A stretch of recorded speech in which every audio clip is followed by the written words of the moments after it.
Hi, my name is Katie Campo. I'm going to be doing the Part 2 assessment on Taylor Schneider, who is also a nursing student. Taylor, do you give verbal consent for this video? Yes.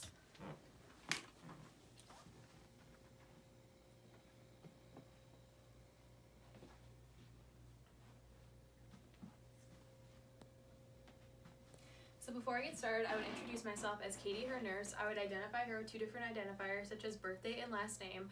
I'm going to explain the procedure, provide privacy, wash my hands, and apply gloves as necessary. First, I'm going to start with 2 medical history questions. Taylor, do you have a history of CHF or heart attacks? No. No? Okay, so now I'm going to begin auscultating different positions on the heart.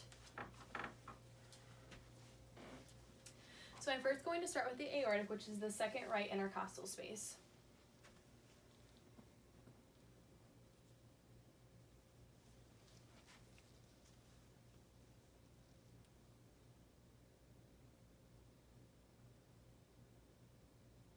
Okay, S1 and S2 was heard.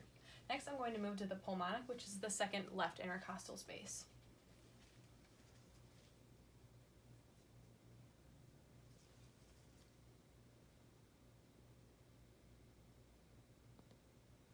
Okay, next I'm going to be moving to Erb's point, which is the second pulmonic area, third left intercostal space.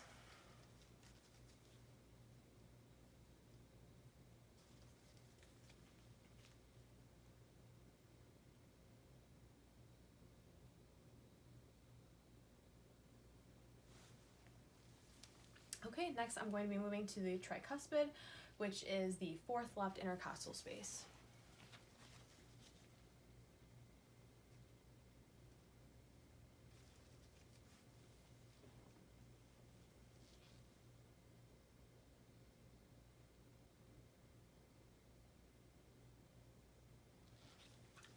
And lastly, my final position will be the mitral, which is the fifth left intercostal space, mid-clavicular line.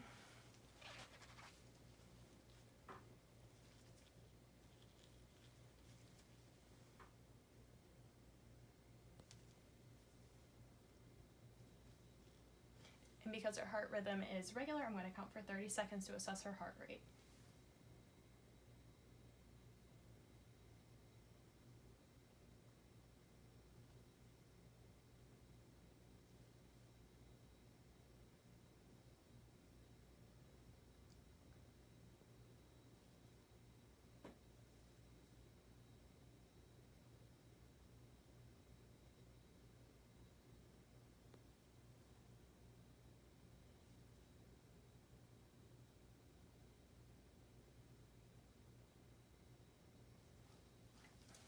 Okay, so I got 40, so I'm going to multiply by 2, which makes 80, and that falls within the normal range of 60 to 100 for a regular heartbeat.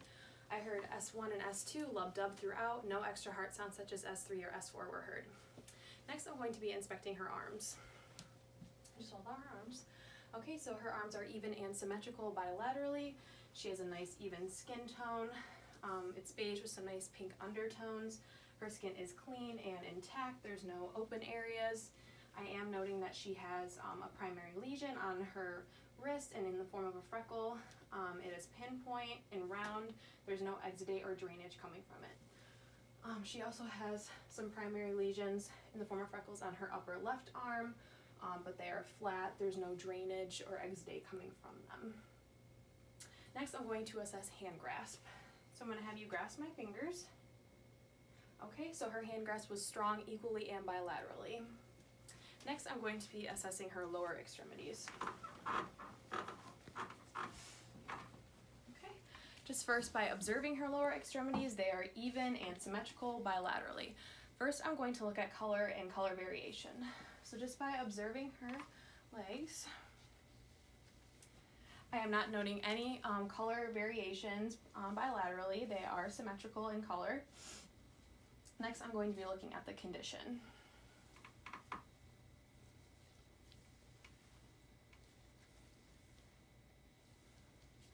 So the color again was a nice beige with some pink undertones, and her condition is clean. There's no open areas. Her skin is intact.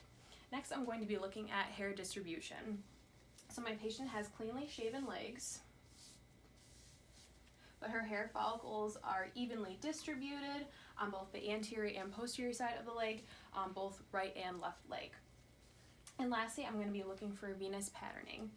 So just by looking at the under and lower, I'm not noting any prominent venous patterning, no varicose veins, no protruding veins on both the right and the left leg. So her legs are equal and symmetric bilaterally.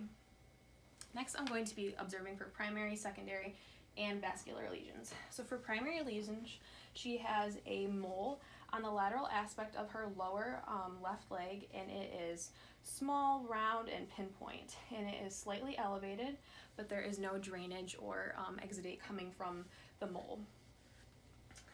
Now for secondary lesions, she has a small scar at the proximal end of her knee, and it is a light purplish color. It is not raised. There's no exudate or drainage coming from it. It is pinpoint and round. And lastly, for vascular lesions, just by looking, she does not seem to have any vascular lesions, which would be like a bruise or some ecchymosis or petechiae. I'm not seeing any on either leg, right or left. So her legs are even and symmetric again.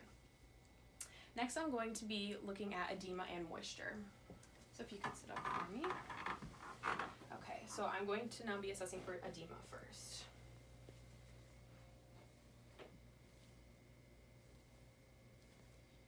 So I'm not noting any pitting.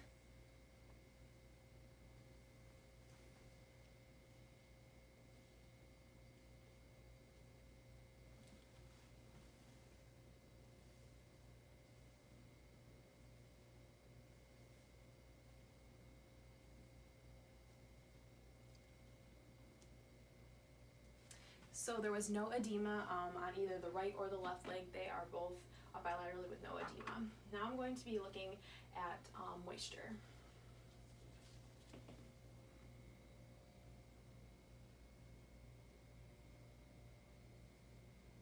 So no moisture is being noted on the right leg. The patient's skin is warm and dry.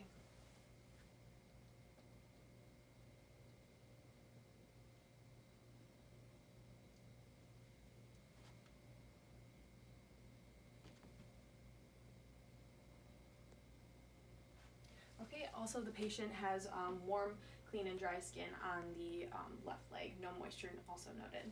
So now I'm going to be assessing for pulses. So first I'm going to start with the dorsalis, or the posterior tibialis.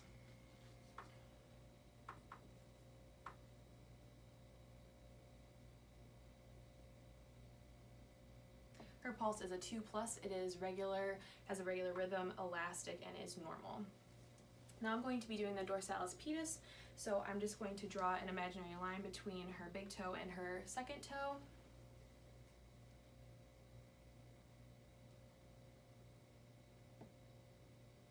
And her pulse is also regular, normal, a 2+, and is elastic. Next, I will be assessing for ulcerations. So I'm just going to get her legs in between her toes.